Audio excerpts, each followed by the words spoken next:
Are you putting together a pedal board right now, or maybe just deciding which pedals you need as a guitarist? Well, I have a masterclass for you. Well, really, it's Seth Rosenbloom who has a masterclass for you. Seth, of course, being one of the great young blues players in the country, Joe Bonamassa himself has called Seth one of his favorite young players. And Seth is a gear addict. Maybe you identify with that. Seth is going to walk you through everything that you could need to consider in putting together a signal chain. So from delays and reverbs and other spatial effects through to modulation effects, overdrives, and how to stage your overdrives to get the most out of them. He's also going to talk about how to sequence your different effects to get, again, the best possible tone you can. There are other considerations to be mindful of in seeking great tone. Another would be, for example, maybe you want to have the dimed amp sound that we love and enjoy in live music settings, but you want to be able to do it at home in such a way that you don't perturb your neighbors. Well, Seth has some recommendations for how to get the most out of your rig at home as well, and I'll leave it to him to walk you through all of that and more.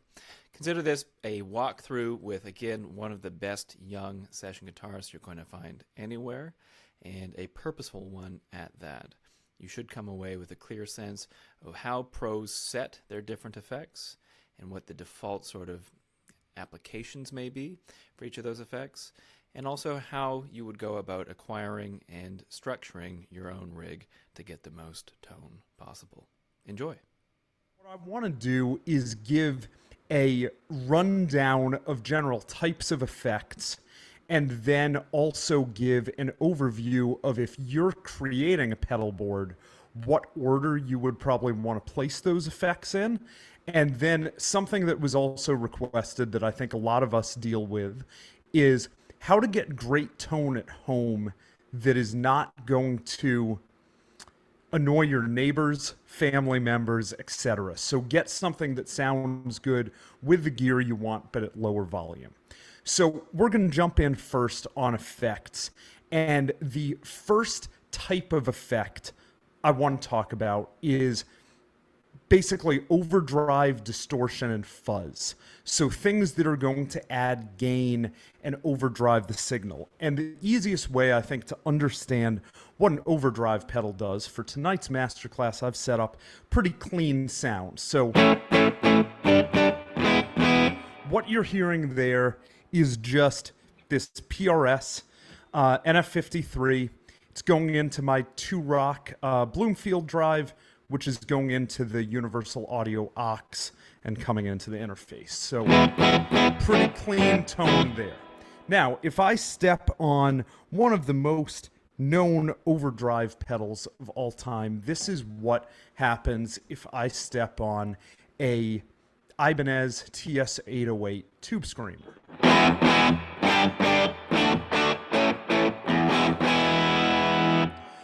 So what happened? A couple things happened. Well, because of the transistors in there, that signal is now overdriven, and we have the thing where all of a sudden there's this compression, there's that top end kind of buzziness to it, but in a very pleasant way. And then with a tube screamer, there's also a nice mid hump. Now, here's how I tend to think about fuzz, overdrive, and distortion. And I don't approach this from the perspective that a pedal builder would approach it from, in terms of talking about all the specifics in terms of clipping diodes and the tech talk. I approach it from how I'd use it. So I tend to order them this way. Fuzz is going to be your max amount of gain. And that's going to tend to be where fuzz pedals can be very dynamic, but it's going to almost be uncontrollable. And when you think great fuzz tones, any Hendrix fans out here? I would think a few.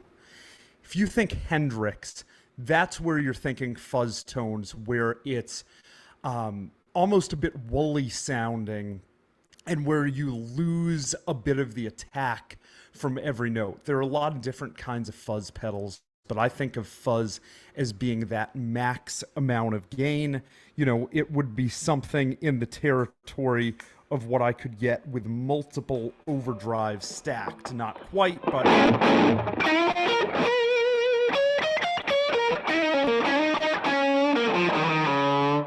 still has some clarity, but that's how I'm getting that from a few overdrives there. A real fuzz pedal is going to be even a bit more on the fuzzy side and the woolly side there. Then I think about then I think about distortion pedals. Probably the most known distortion pedal is that orange Boss one, the Boss I think it's the DS1 or the orange Boss. And it was the first pedal I ever had. And when I think about a distortion pedal, I think about that being able to cover anything from blues to rock to hard rock, where you've got this harshness to the sound that, really will take a clean amp and make it sound like anything from Metallica to Led Zeppelin through a ton of other tones. Overdrive, and that's where I tend to live. And when I'm building my board, I'm using pretty much all overdrives. Those are going to be of the lower gain variety. They can still have some bite to them, but they're going to tend to be a bit warmer. I get some of those higher gain tones through stacking multiple overdrives, but I have 3 different flavors of overdrive on my pedal board here, and they all do slightly different things. So a tube screamer, which I'm sure quite a few of you have. Tube screamer, the special thing about that is it's going to really have a bit of a hump in the mids. And if you'll remember from last time, for you, those of you that were here, when we're talking about mids, we're talking about mid-range of the tone. So we have the low end, we have the high end, and a tube screamer has a very specific thing that it does in the mids where it boosts those. So we're taking it from this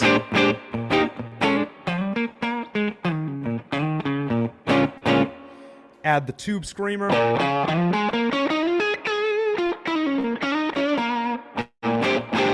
and you should have heard how, the tone got overdriven, it got woollier, but also there was this spike in the mids, and that can be really, really useful when you are playing with friends, when you're on a gig and you need to kick something on for a solo that's going to cut through in the band, make your solo stand out.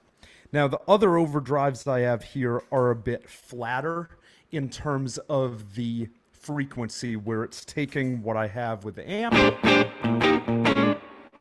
and then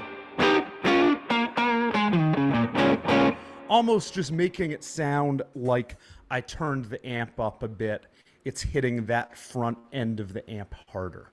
So overdrives, distortions, and fuzzes, you will find that there is, without a doubt, in terms of the tones you get from them, some crossover there. When you hear those, you'll find you tend to get drawn to often a certain type of them, but there are fuzz pedals that sound more like distortion pedals, overdrives that are higher gain and sound more like distortion pedals. So there's a lot of crossover there with those pedals. Now, the next kind of effect that I want to talk about is going to be modulation-based effects, where we're affecting not the time, but we're affecting the sound through different avenues. So one of the most common types of modulation, and it gets thrown in there, although really it's just a volume thing that happens, is trem.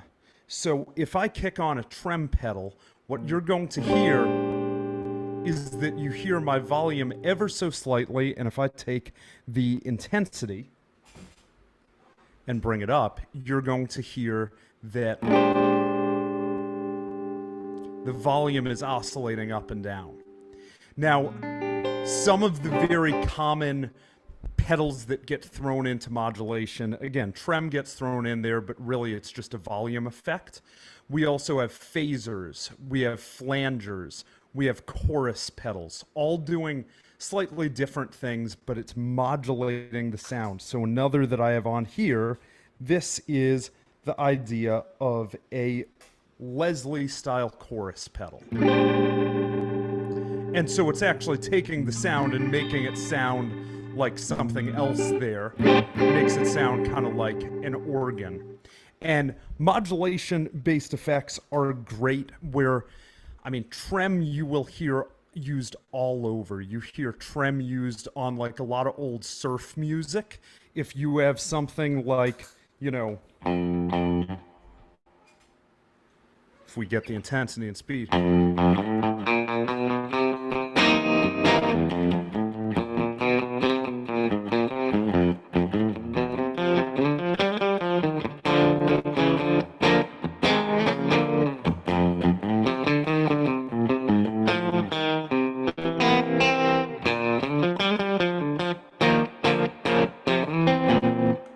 Super useful for that stuff. And then I think that anyone who's a Van Halen fan knows how great a phaser can sound, and just think about the chords on Eruption and a lot of that and how that really makes it pop. Now, I took a while before really diving in to trem pedals, modulation based effects. And I think in addition to overdrive and distortion, often our first entry is going to be reverb and delay. Now, a lot of amps already have reverb on it. This one does, and the reverb is on. Now, the way that I think about reverb is it's echo in the sense of like, think that you're in a big room, and if I play a guitar in a really small room that has soundproofing, I'm not going to really get any of that sound of the size of the room. So it's going to be kind of dead. And if I turn off the reverb, you'll see what I mean. Here's no reverb on this amp. Nothing happening there. The sound dies instantly. Now, if I turn the reverb up,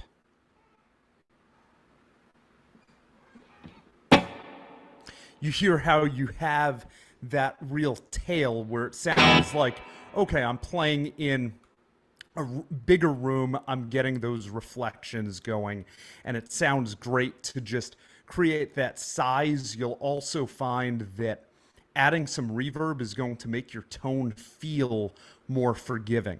So if you play a super, what we'd call dry tone, and when you hear the term dry tone, usually means no reverb or delay, no time-based effects, you will find that it feels a lot less forgiving than when you have a bit of reverb on there. On the ends of chords, you still have that tail, and it feels nice. Now, what is delay? Well, delay, I like to think of delay as if, we all know in the movies, and maybe some people have done it in real life, there's a dramatic scene and someone's at like the Grand Canyon and they shout into it, and then you get the echo coming back a time later. So delay is this happening, where now you hear the very clear echo coming back to me. So often delay pedals, sometimes you'll also hear them called echo pedals. And I can make it pretty dramatic, where a longer delay with, say, more repeats. So you hear that echo of if I...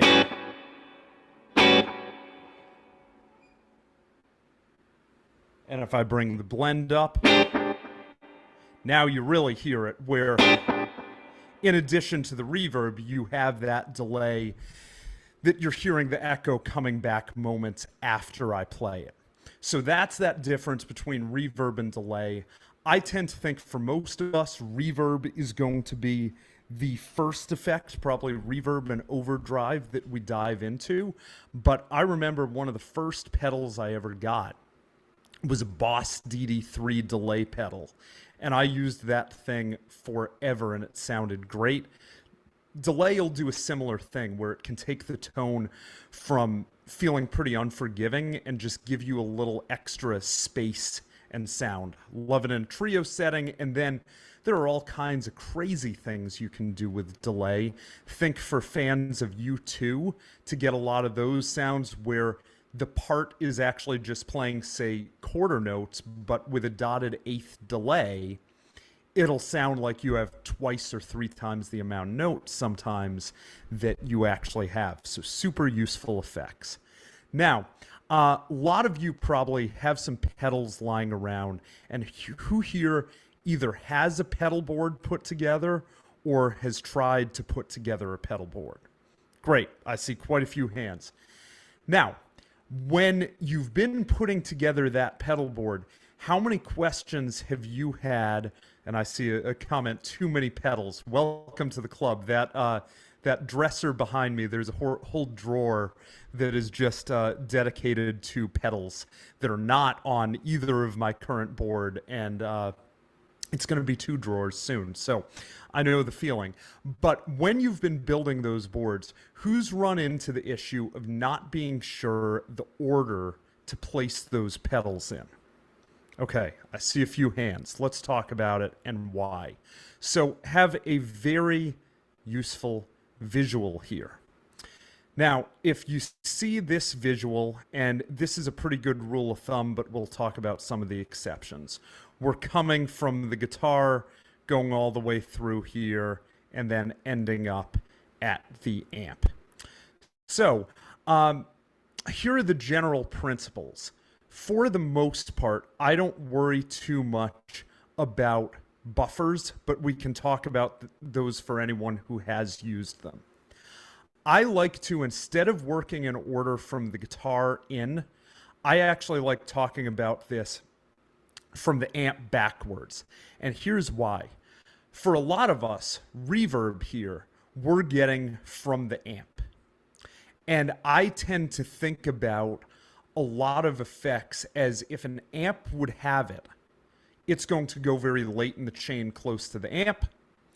If an amp wouldn't have it, it tends to go further away, so it acts as if we're feeding the amp. So ignoring the buffer, generally the last thing you want in line before the amp is going to be reverb. Now, I don't have a reverb pedal on my main pedal board because every amp I'm playing already has it. I do on my fly board have a reverb pedal on there solely for the reason that generally when you get to a gig and you have a backline amp, that amp will have broken reverb on it, and I like to have a failsafe. So we go reverb. Right before reverb, we then put our delay pedal. Now, why do we put delay into reverb? It's not a hard and fast rule. Really, any of this, if it sounds good to you, try it. But the general reason is that we're so used to having a delay pedal going into an amp with reverb, so it tends to sound more like the tones we're used to. The other way to think about it is if we run delay into reverb, the delay signal is then having reverb added to it. If we run the reverb into delay, you have a somewhat washed out sound then being delayed, and it can be quite a bit more drastic in effect in terms of what the delay ends up doing. Now, a volume pedal often then will come here, although volume pedal is one of those effects that, depending on the use, you'll find it anywhere from the first in line to in an effects loop of an amp. I personally don't use a volume pedal, but they can be great if you need to really have control over the volume of your entire sound for, say, a gig where you're playing as a sideman. Now, before volume pedal comes modulation effects. So that would be chorus, flanger, phaser, sometimes tremolo. And the only reason I say that sometimes tremolo is that with trem, we will often put it back with reverb, because your modulation-based effects are going to change the pitch. But trem is going to change the volume. And if any of you have played, say, a Fender Deluxe Reverb, you know you have trem on the amp as well. It's often mislabeled vibrato, but we have trem on there as well. So there are a lot of people who will put trem later in the signal chain so it's affecting everything. Now, I want to look at these things next, of from boost working all the way back to overdrive. And the whole idea here is that it depends what we want our boost pedal to do with where we have it in the chain. Now, for most people, they want their boost pedal as like a solo boost. So the ability to take your sound, and if you're playing with a band, make it a few decibels louder, so when you take a solo, it's going to cut through the rest of the band. If you want it to do that, and this is if you're running into a clean amp, you're going to want it after all of your overdrives and distortions and fuzzes. Here's why. If you put it after the distortions, overdrives, and fuzzes, you are getting your fuzzy, overdriven, or distorted signal then boosted. So it's going to get louder.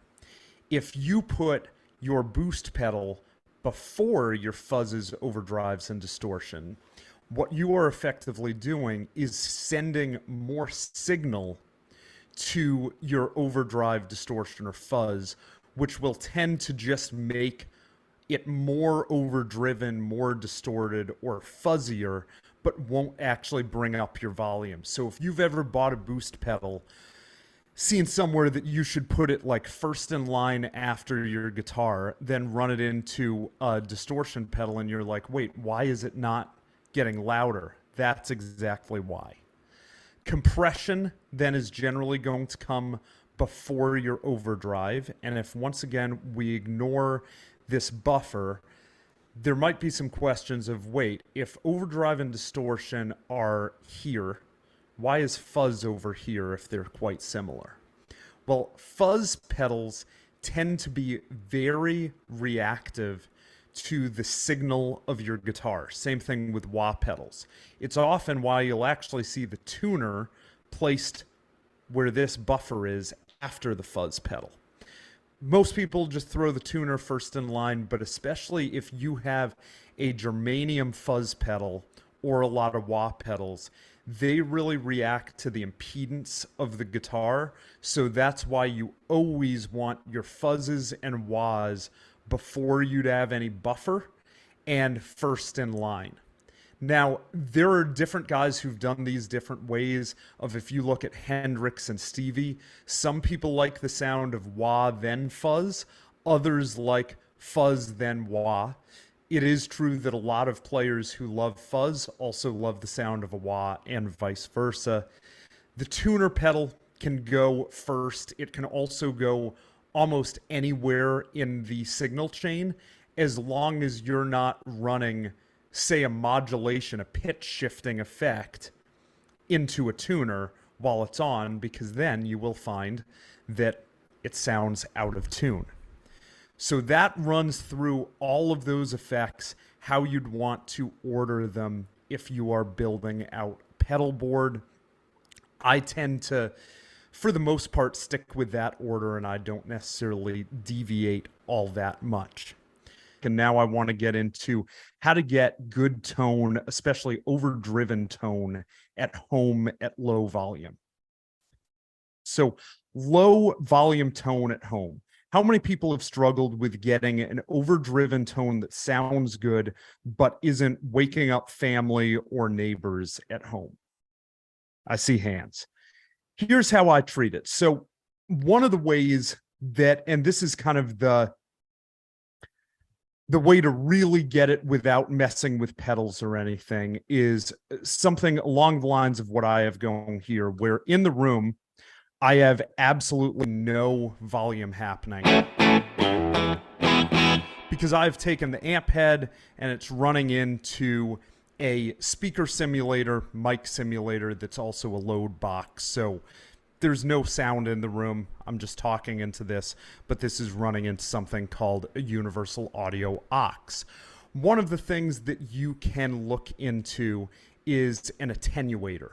An attenuator, especially with a tube amp, where of course you don't want to be running that without a proper speaker load, it's going to go in between the amp and the speaker, and it's more or less a power soak of it's going to take away some of the volume while more or less maintaining the integrity of the tone you have. Some of the good ones, THD hot plates, Weber makes a good one. There are a lot out there on the market that do that. But what I want to go into is, say you have an amp you like, say a good tube amp, and you have an overdrive pedal you like, and you're trying to get great tone at home. Now, on a gig, what I will usually do to be able to cut is wherever the volume of my amp is, as we introduce more compression, and any overdrive is introducing some compression, there's going to be a bit of volume drop off. So on a gig, and you'll hear this if I step on any one of these overdrives, my sound overall is going to get louder. So I've gone from that, it's getting louder. Now, if we're at home and we have an amp plugged in, and then we want to add overdrive, that louder is usually a problem. So I will generally get around that by using 2 overdrive pedals and stacking them at the same time. And the ones that I'm going to use here are a Vemarum Jan Ray and then a Tube Screamer. Now, the Jan Ray, very similar to like a Timmy pedal, is going to be pretty neutral sounding. And what I'm going to do with it is I'm going to set the tone straight up. I'm going to set the volume very, very low, so lower than the volume of the amp, and then put the gain up a bit, so it'll sound like this.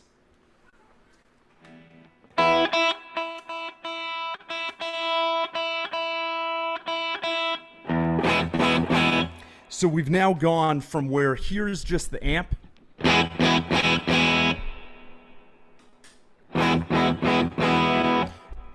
and there's with the pedal on. So I just cut the overall volume of my sound in half by taking that, and the volume knob on the pedal is barely on. I could make it even quieter from there. And then I have the gain knob up a bit. So that now sounds like where I could play a lot of blues. Probably not quite enough to play rock, though.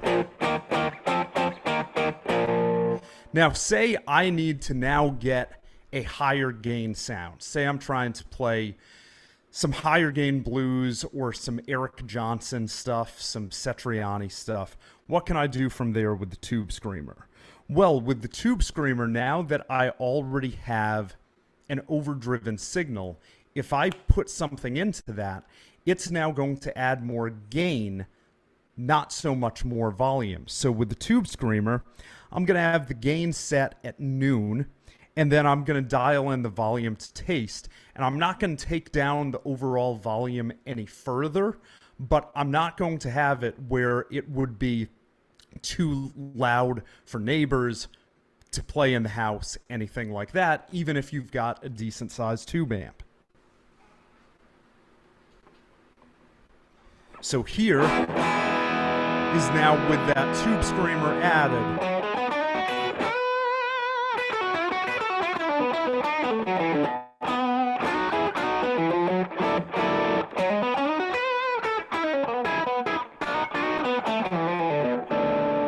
So we went from with the pedals off, here's my volume.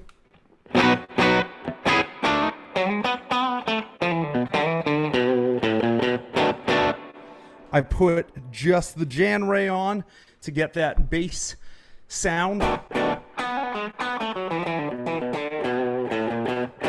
Still sounds good, but quieter. And I add the Tube Screamer.